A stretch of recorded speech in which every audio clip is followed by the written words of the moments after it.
I'm thinking about prayer, because obviously as an atheist it's not something I engage in terribly often.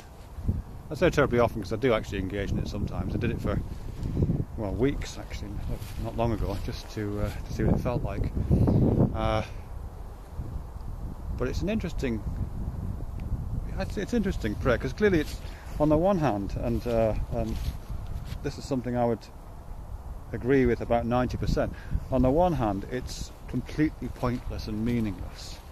There's one of those, I've seen one of these kind of spoof motivational posters, which has got a picture of a guy praying, and it says, prayer, how to feel that you're helping without doing anything at all, or something like that. And I think there is a sense in which prayer has that function. It does give you this kind of warm glow of connection to something larger, or a sense that you are contributing in some way, when there's a good argument to say that you're not. Whether you would actually contribute if you didn't pray, whether prayer is actually hampering people getting, I don't know, involved politically, or mobilising other kinds of more practical procedures to help the rest of the human race, I don't know. I suspect it doesn't get in the way. I suspect people who are politically active whether they pray or not, and the same for other kinds of involvements. But I'm trying to think, what is there a possible purpose for prayer? Could prayer serve a purpose in the 21st century, even to someone like myself, who, by any definition I care to think about, I would consider myself an atheist.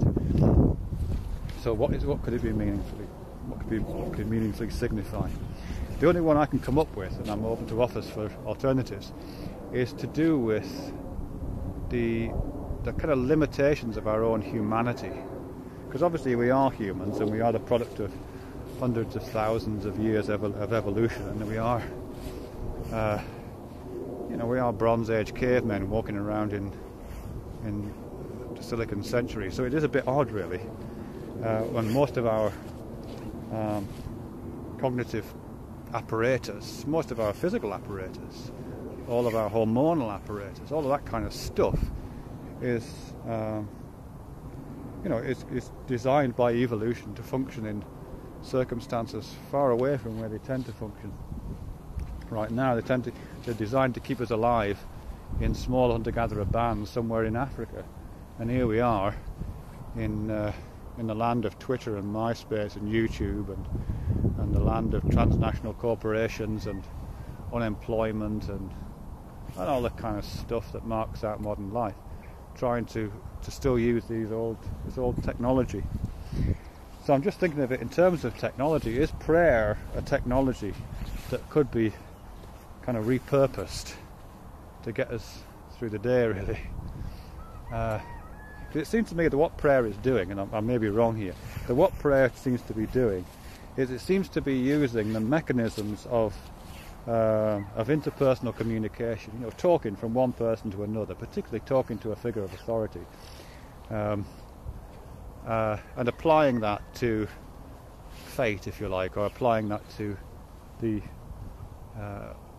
to some mythical idea that the vicissitudes of life can be controlled. So you personify those vicissitudes and then talk to it. So you're mobilising the strategies of interpersonal communication evolved here on planet Earth, and applying them in this other situation.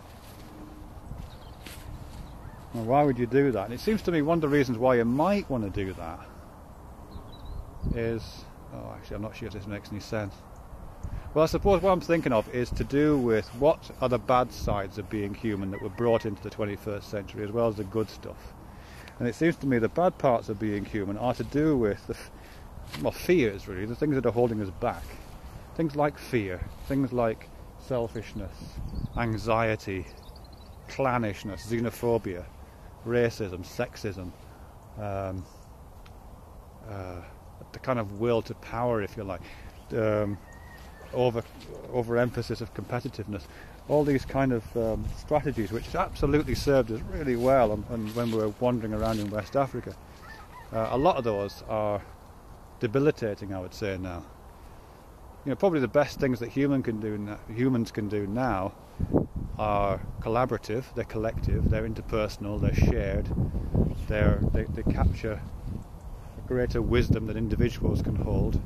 So the best stuff we can do is not individual, it's collective, and the bigger the collective, the better in a sense.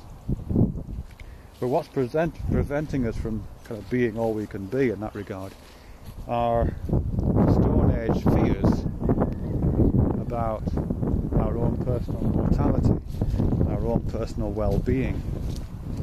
I think it's pretty well established that if you put someone under stress, like you make them scared or you make them anxious in some way, then their kind of circle of identification, the circle of compassion will close in. So even the most empathetic and sympathetic and community-spirited individuals, you put them under enough stress, they'll start to think in terms of a tribe, then in terms of a family, then in terms of close relatives, and then ultimately in terms of themselves. That circle of compassion will close right in, which I guess is why waterboarding is so successful. If it is successful, who knows?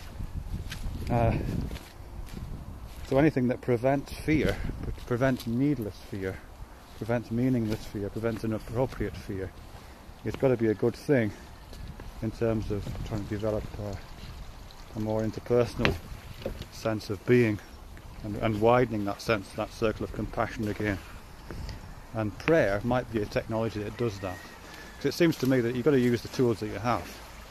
And if one of those tools is this ability we have to talk to the world and talk to the vicissitudes of fate as if we were talking to somebody else and gain some kind of confidence and the alleviation of fear and the alleviation of existential anxiety through that, then that's probably a good reason to do it. I mean, you don't have to believe that you're talking to anybody. You just kind of have to believe it works. It's a pragmatic approach, I suppose, I'm arguing for. So to the extent that praying, getting down on your knees, putting your hands together and feeling the contact of your own skin, and then talking to the world as if you were talking to something that actually could make a difference. If that's enough to give yourself the confidence to widen your circle of compassion again, and not to worry too much about your own demise, then I can kind of see it might have a value.